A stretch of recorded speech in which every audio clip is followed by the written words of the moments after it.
Evangelho de Marcos, capítulo 3, versículos 1 a 6. Cura da mão paralisada. O Senhor esteja convosco, Ele está no meio de nós. Proclamação do Evangelho de Jesus Cristo, segundo Marcos. Glória a vós, Senhor. Naquele tempo, Jesus entrou de novo na sinagoga. Havia ali um homem com a mão seca. Alguns observavam para ver se haveria de curar em dia de sábado, para poderem acusá-lo. Jesus disse ao homem da mão seca: levanta-te e fica aqui no meio. E perguntou-lhes: é permitido no sábado fazer o bem ou fazer o mal? Salvar uma vida ou deixá-la morrer? Mas eles nada disseram.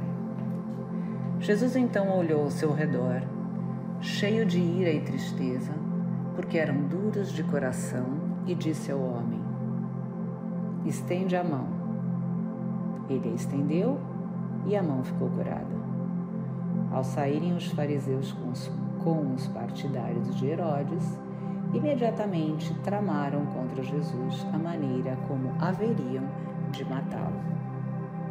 Palavra da salvação. Glória a vós, Senhor. Jesus então olhou ao seu redor, cheio de ira e tristeza, porque eram duros de coração, e disse ao homem: estende a mão. Ele a estendeu e a mão ficou curada. Marcos, capítulo 3, versículo 5.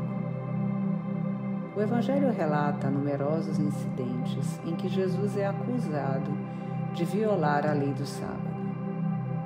Mas Jesus nunca viola a santidade deste dia. É com autoridade que ele dá a sua interpretação autêntica desta lei. O sábado foi feito para o homem, e não o homem para o sábado. Acontece que já é a terceira vez e o mestre se entristece com os religiosos que demonstram não terem compreendido seus ensinamentos, não terem compreendido que toda a lei é feita para o homem e não para o homem ser escravo da lei, e que a lei do amor é superior a todas as outras leis. Santo Agostinho assim diz: porque a verdade é que nele que tinha verdadeiro corpo e verdadeira alma de homem. Essa tristeza não era falsa. Por isso, disse a verdade quando se afirma que ele se indignou com a ira perante a dureza de coração dos judeus. A mão é espelho que, na sua secura, reflete a imagem do coração dos que viveram a situação e não conseguiram fazer o amor prevalecer. O ser humano, com a mão ressecada, foi simplesmente ignorado, como ainda hoje são ignorados seres humanos que estão doentes, que sofrem, que estão marginalizados. Ano passado, em conversa com um amigo, ele me dizia sobre a situação de doentes oncológicos terminais, em hospitais sem recursos adequados.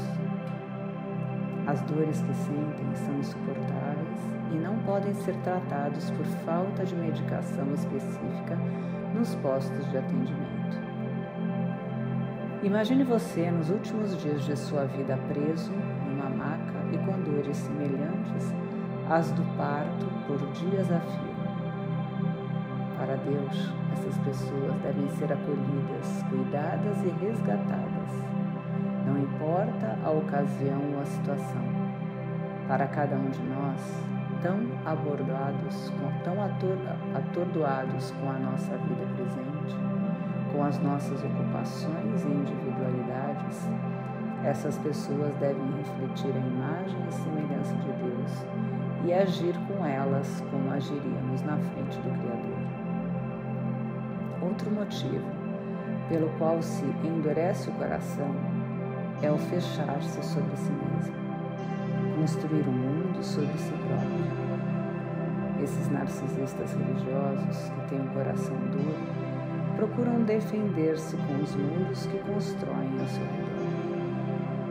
O Evangelho de hoje mostra o que aconteceu 2000 anos atrás, mas é tão atual que chega a ser decepcionante. 20 séculos depois, definitivamente muitos de nós, ainda não compreendemos que a lei do amor é superior. Se estamos neste grupo, precisamos abrir os olhos. Pode acontecer ainda que já tenhamos compreendido, mas não conseguimos aplicar. Se fazemos parte deste outro grupo, precisamos rezar pedindo graça de conversão e persistência, graça de misericórdia e humildade. Se fazemos parte do grupo que já consegue entender e pôr em prática, precisamos de perseverança e inconformismo e continuar cuidando do próximo, promovendo situações de emprego, de cuidados médicos e mentais, de educação, de atendimento aos moradores de rua.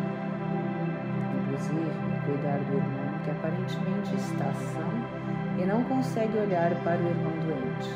Com certeza, o que parece bem está pior do que o enfermo. Agindo desta forma, daremos continuidade ao trabalho promovido por Jesus, amando e servindo o Senhor, com quem queremos conviver na felicidade eterna do reino, do qual somos herdeiros. Paz e bem.